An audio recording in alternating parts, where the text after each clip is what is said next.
Sobat Genvest, ketemu lagi di podcast Berani Berinvestasi bersama CGS International Sekuritas Indonesia. Di kesempatan kali ini, tentunya kita akan membahas tema yang cukup menarik, dan untuk membahasnya kita udah datangkan analis yang mengcovernya ya, Jason Chandra.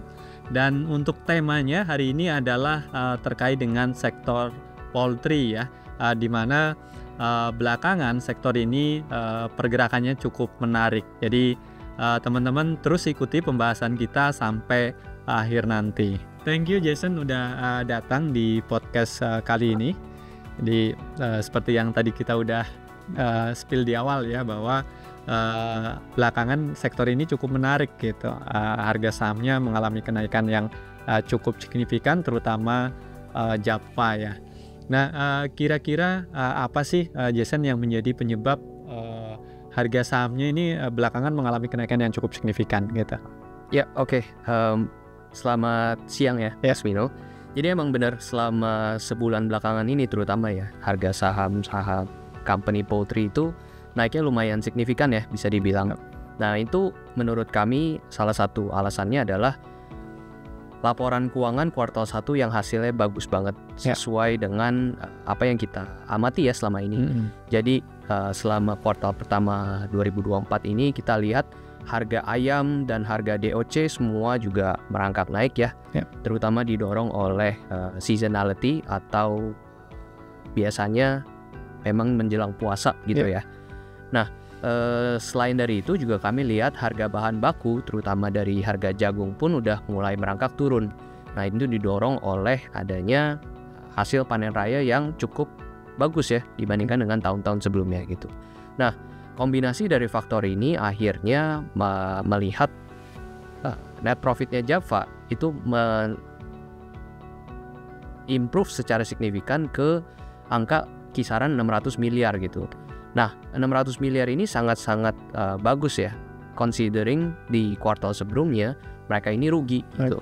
Nah, jadi memang kemajuan yang sangat signifikan untuk Java. Jadi memang untuk Java ada pembalikan kinerja ya, dari rugi menjadi untung gitu ya. Itu makanya respon market cukup positif gitu. Oke Jason. Nah tadi kita baru menyinggung Java ya. Nah keduanya kan sebenarnya di emiten di sektor ini seperti Java kemudian Cepin itu udah merilis kinerja mereka di kuartal pertama tahun ini. Nah kira-kira di antara dua emiten ini kinerjanya seperti apa, dan faktor-faktor apa sih yang mendorong kinerja mereka gitu? Ya, oke. Jadi sama seperti yang telah disebutkan tadi ya, kedua emiten poultry ini memang mengalami kemajuan yang sangat signifikan, terutama didorong oleh bagusnya harga ayam dan DOC. Nah, itu kan dari sisi penjualan mereka gitu ya. Lalu dari sisi bahan baku juga yang paling digunakan adalah jagung gitu.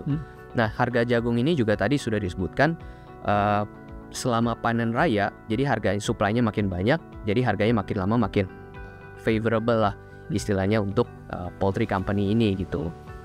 Nah, perbedaan dari kedua emiten ini di mana jadi yang jika kita dive deeper gitu ya, kita lihat Java ini EBIT marginnya untuk feed itu mengalami kemajuan, sedangkan Cepin itu malah menurun gitu. Nah, mungkin itu salah satu alasan kenapa di kuartal kali ini Java memang performanya lebih maju ya dibandingkan dengan Cepin. Memang ada sedikit perbedaan respon ya terhadap kedua emiten tersebut. Walaupun ya ketika Java naik, ini Cepin juga ikut sedikit naik, cuma nggak sesignifikan Java sih memang gitu. Jason. Oke, jadi itu tadi ya terkait dengan kinerja mereka. Nah di kuartal pertama ini kan boleh dibilang kinerja mereka tadi ya faktor musiman karena ada masa puasa dan lebaran ini kan menjadi faktor pendorong ya, terutama terkait dengan harga ayam broiler ya, karena permintaan naik harga pasti naik. Nah di sisa tahun ini nih kan udah nggak ada faktor musiman lagi ya, karena lebaran puasa tadi udah lewat. Jadi kira-kira di sisa tahun ini sentimen apa atau faktor apa yang akan mendorong kinerja dari emiten-emiten di sektor poultry gitu, Jason? Ya, oke. Mungkin perlu diingat juga ya, kita ada beberapa faktor selama sisa 2024 ini, baik itu positif maupun negatif gitu ya. Nah, jadi mungkin kita bahas dulu yang positifnya ya. Nah, positifnya itu adalah harga jagung yang relatif masih rendah. Jadi kita akan melihat masa panen lagi nanti di akhir kuartal ketiga, awal kuartal keempat gitu. Nah, itu yang juga bisa berpotensi mendorong harga jagung di level yang relatif terjaga gitu untuk emiten-emiten poultry ini. Lalu yang kedua juga kami lihat ada potensi culling ya, di mana tahun ini kan dari pemerintah sendiri belum mengadakan culling secara massal gitu ya. Kalau kita bandingkan dengan tahun-tahun sebelumnya kan mereka ada lah melakukan itu beberapa ronde ya selama beberapa bulan gitu. Nah, tapi di tahun ini kami lihat belum ada dilakukan karena harga broiler ini masih sangat bagus juga gitu. Nah, ke depannya kalau misalnya memang ada ancaman harga broiler turun, kita lihat pemerintah sendiri ada kemungkinan untuk menginisiasi regulasi culling ini gitu. Nah, itu dari sisi yang positif dulu gitu ya.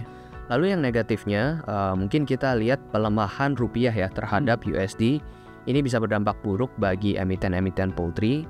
Mengapa? Karena salah satu bahan baku utama untuk emiten ini yaitu soybean meal itu masih diimpor dari Latin Amerika dengan kurs USD gitu ya. Nah, jadi jika Indonesian rupiah melemah lebih lanjut terhadap USD, artinya para emiten ini membeli bahan baku dengan lebih mahal gitu. Otomatis mereka akan lebih rugi gitu ya. Nah, jadi mungkin itu sedikit kita sebutkan lah ya beberapa faktor yang akan kami terus monitor selama sisa 2020.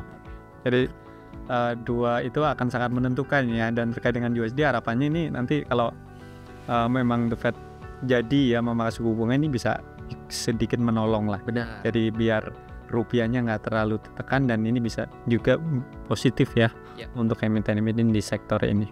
Nah, tadi sebenarnya udah sempat di mention ya oleh Jason terkait dengan harga bahan baku jagung ya. Tadi kan katanya ada nanti ada masa panen ya di kuartal 3 awal kuartal 4. Nah, berarti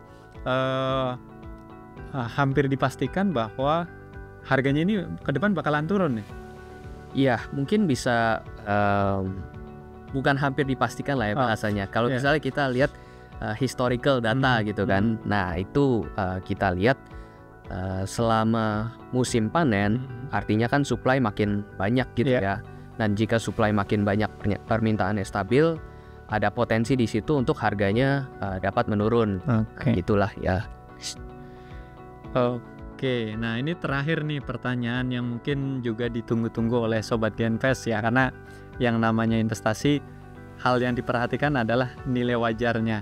Nah, untuk kedua emiten ini nih, Jason, Java maupun Cepin, ini dari Jason sendiri untuk rekomendasi dan target harganya berapa nih? Jadi investor bisa tahu nih untuk kira-kira masuk di harga berapa gitu. Ya, oke. Dari CGSI sendiri kami merekomendasikan Java dan Cepin di add ya, atau menambah gitu atau buy gitu ya. Nah, target price Java sendiri itu di 1.600 kita pasang dan Cepin itu di 6.000 gitu. Oke, jadi itu ya Sobat Genvest untuk kedua emiten di sektor poultry ya, yaitu Java dan Cepin, itu keduanya masih direkomendasikan add ya, atau beli dalam kata lain dengan target yang tadi udah disebutkan oleh Jason. Jadi itu mungkin akhir dari obrolan kita di podcast kali ini, dan tentunya terima kasih sekali Jason udah menyempatkan waktu untuk hadir di podcast kali ini. Sekian podcast Berani Berinvestasi bersama CGS International Sekuritas Indonesia. Kalau bukan sekarang, kapan lagi? Bye-bye. Bye-bye.